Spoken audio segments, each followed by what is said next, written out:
যুদ্ধ যুদ্ধ যুদ্ধ হব যুদ্ধ হব আক্ৰমণ হলে প্ৰত্যাক্ৰমণ হবই আৰে আক্ৰমণ কৰিবলৈ সাহস কেলে কৰিব কিয় আক্ৰমণ কৰিব কোনে আক্ৰমণ কৰিলে আৰে হেংদাল লজ্জতা আছে হ্যাঁ তোৰ পৰিয়ালৰ মানুহে তলাতল ঘৰৰ চাউচেং ৰেঙত ত্ৰিশূল আনি থৈছে তোৰ পৰিয়ালৰ মানুহে আহোমৰ বীৰ বীৰাংগনাৰ নামত কুকুৰ পুহি থৈছে এই নামধাৰী জাতীয়তাবাদী এইটো শৃংখল চলিহাই মিয়াখেদাৰ নামত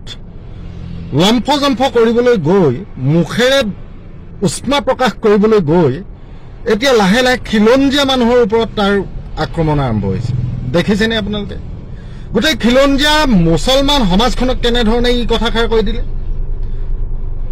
গোটেই খিলঞ্জীয়া মানুহ প্ৰায় খিলঞ্জীয়া মুছলমান মানুহখিনিয়ে আমাৰ শিৱসাগৰ যোৰহাটৰ মানুহখিনিয়ে হেনো ঘৰৰ পিছফালে পিছফালে মিয়া সন্দেহযুক্ত মানুহক ভাড়া দিয়ে হেনো ঘৰ 100টাৰ পৰা 200টা পৰিয়াল হয় সেই ঘৰবোৰৰ পিছফালে কেনেধৰণৰ বিষাক্ত কথা কৈ দিছে ই দেখিছে আপোনালোকে ই মহাধুৰন্ধৰ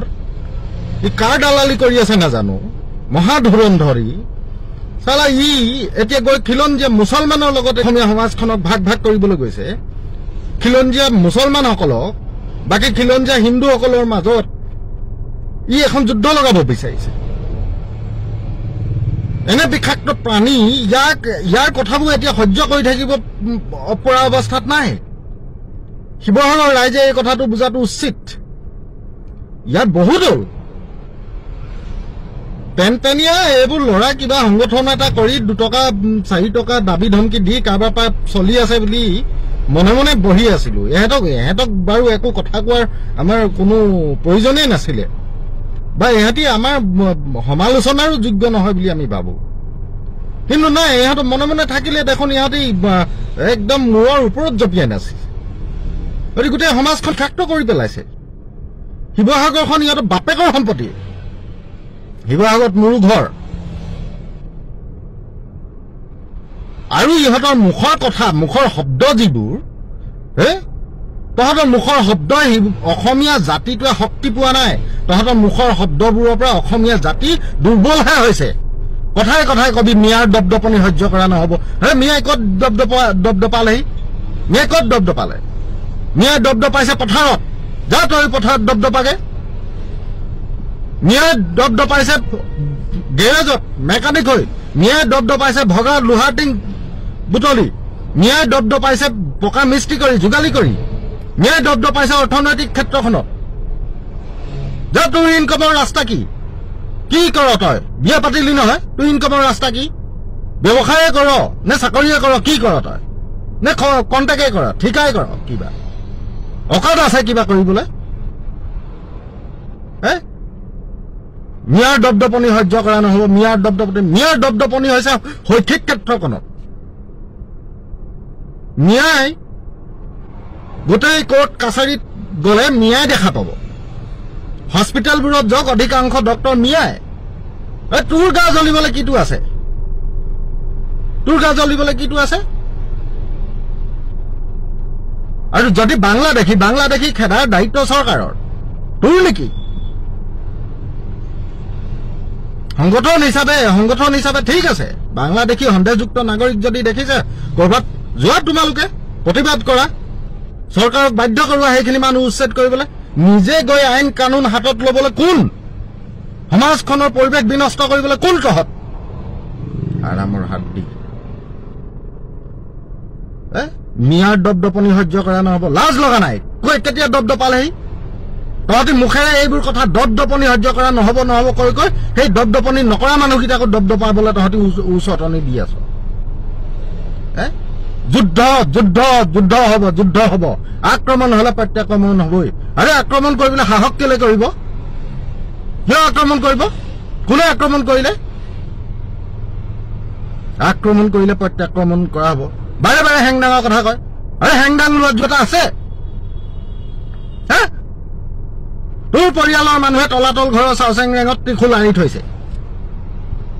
তোৰ পৰিয়ালৰ মানুহে আহোমৰ বীৰ বীৰাংগনাৰ নামত কুকুৰ পুহি থৈছে তই আকৌ হেংদাং লোৱাৰ কথা কয় এই মই ঘৰ ফলীয়া আহোম মোৰ মা তুংখুঙীয়া ফৈদৰ হেংদাং ঘূৰাব পৰা যোগ্যতা যদি আছে আমাৰ আছে ঘৰ ফলীয়া আহোম মানে কি জানো নে নাজানো এই যুঁজাৰু মানুহ আমি তহঁতে হেংদাং দাঙে হেংদাং ঘূৰা হেংদাং দাঙিব পৰা জোৰ আছে গাত হামকুই খাই পৰিবি হেংদাং দাঙিবলৈ গ'লে হামকুই খাই পৰি আগ দাঁত গৈ উচলা দাঁতকেইটা ভাগিব হেংদাং ঘূৰাই চালা সমাজখন বিনষ্ট কৰি পেলাইছ ন্যায় দব্দ পাইছে শৈক্ষিক ক্ষেত্ৰখনত তোৰ শিক্ষাগত অৰ্হতা কি 2009 চনত আইন পঢ়িবলৈ গৈতো তাৰ সেইটো কমপ্লিট নকৰিলি হে কাণত ধৰা আঁঠুকৰাই থৈছিলে বুলিও শুনিছো শিক্ষা শেষ নকৰি পিনি পলাই আহিলি ঘৰলৈ মিয়াৰ দপদপনি সহ্য কৰা নহ'ব আমুক কৰা নহ'ব তামুক হে মিয়াই ক'ত দব্দ পাইছে তহঁতৰ এইবোৰ মুখৰ কথা কৈ কৈ অসমীয়া জাতিটোক তহঁতি আৰু কমজোৰ কৰি পেলাইছ আৰু হেংদাঙৰ নাম লৈ লৈ তহঁতি আহোমক এই সমাজখনৰ পৰা একাষৰীয়া কৰিবলৈ গৈ আছো বন্ধ কৰ হেংদাঙৰ নাম ল'বলৈ মুখত শিৱসাগৰৰ ৰাইজক অনুৰোধ জনাইছো এই বিষাক্ত প্ৰাণীবোৰক যদি আপোনালোকে লাই দি থাকে এইবোৰে কিন্তু হিন্দু মুছলমানৰ নামত এই খিলঞ্জীয়া মানুহখিনিৰ মাজত ইহঁতি খুব কম সময়ৰ ভিতৰত মৰামৰি কটাকটি আৰম্ভ কৰোৱাই দিব নিজে কিন্তু ইহঁতি নিজে কিন্তু কাকো চৰ এটাও মাৰিবলৈ যাব নোৱাৰে গাত তাৰ সেইখন শক্তিয়ে নাই কাৰোবাক চৰ মাৰিবলৈ আনক কয় পাৰৰ কলিজা হে তোৰ পাৰৰ কলিজা মই কৈছো তোক বাঘজানলৈ কোনে লৈ গৈছিলে বাঘজানত যেতিয়া জুই লাগিছিলে সেই বাঘজানলৈ মোৰ গাড়ীত উঠাই নিছিলো তোক মোৰ গাড়ীত উঠাই নিছিলো তোৰ কি ইমান ডাঙৰ কলিজা জানো নহয় পাৰৰ কলিজা মোৰ গাড়ীত উঠি তই শিৱসাগৰৰ পৰা গুৱাহাটী আহি দেখা না তোৰ যদি পেনে চেনে হাগা মোটা ওলাই নাযায় মোক কবি তোৰ কিমান ডাঙৰ কলিজা মই জনা আছে মাৰপিটৰ কথা বাদেই দে কাম নাই বন নাই চালা ফকতীয়া খোৱা মই ৰাইজক অনুৰোধ জনাইছো এইবোৰক বয়কট কৰক এইবোৰক অতি শীঘ্ৰে লাইনত আনক আৰু খিলঞ্জীয়া মুছলমানসকলৰ যদি গাত লগা নাই ইয়াৰ কথাবোৰে তেন্তে হলে কিন্তু বিপদ আছে ৰাজনীতি ফাজনীতি কাৰবাৰ ক'ত কি হয় হৈ থাকিব কিন্তু সমাজখন যাতে সুস্থ হৈ থাকে সমাজখন যাতে একতাৰ বান্ধ খাই থাকে এই খিলঞ্জীয়া আমাৰ শিৱসাগৰৰ খিলঞ্জীয়া মুছলমানৰ ছোৱালীয়ে যি ধুনীয়া বিহু নাচে তোৰ ঘৰৰ ছোৱালীয়ে তেনেকুৱা বিহু নাচিব নাজানে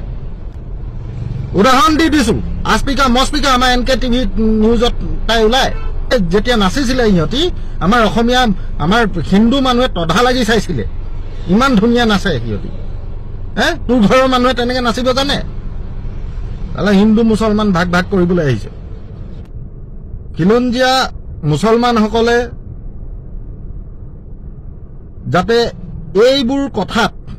ইহঁতক যাতে বয়কট কৰে উত্তেজিত নহব ইহঁতক বয়কট কৰক আমাৰ বিশেষকৈ আমাৰ হিন্দু সমাজখনে আমাৰ খিলঞ্জীয়া হিন্দু মানুহখিনিয়ে ইহঁতক কিন্তু লাই দিয়াটো বন্ধ কৰক আৰু ইহঁতি কোনো মিয়া বা কোনো বাংলাদেশী বুলি ইহঁতৰ ঘিন ভাৱ নাই ইহঁতি ঘিন কৰে ইহঁতি ধৰ্মটোকো ঘিন নকৰে ইহঁতি ঘিন কৰে দুখীয়া মানুহক ইহঁতি ঘিন কৰে হেৰি এই লুঙি যে পিন্ধি থাকে ইহঁতি ঘিন কৰে সেই অৱস্থাটো ইহঁতি ঘিন কৰে মলিয়ন কাপোৰক ইহঁতি ঘিন কৰে পৰিশ্ৰম কৰা মানুহৰ এই ঘামৰ গোন্ধক ইহঁতি নহলে টকা থকা মিয়াৰ গাড়ীত উঠি বহি ইহঁতি এই ৰাম ৰহিমৰ কাহিনী কয় একে থালিতে ভাত খাই দেখুৱাই স্কৰ্পিঅ লৈ আহিলে মিয়াৰ ইহঁতি শুঙি থাকিব মুখে অবাইচ শব্দ ওলাইছে আৰু বিশেষ নকওঁ ক্ষমা কৰিব মোৰ মুখে অভদ্ৰ শব্দ ওলোৱাৰ কাৰণে কিন্তু ইহঁতক কিছুমান কথা কোৱাটো প্ৰয়োজন হৈ পৰিছে ইহঁতক উভতি ধৰাটো খুব প্ৰয়োজন হৈ পৰিছে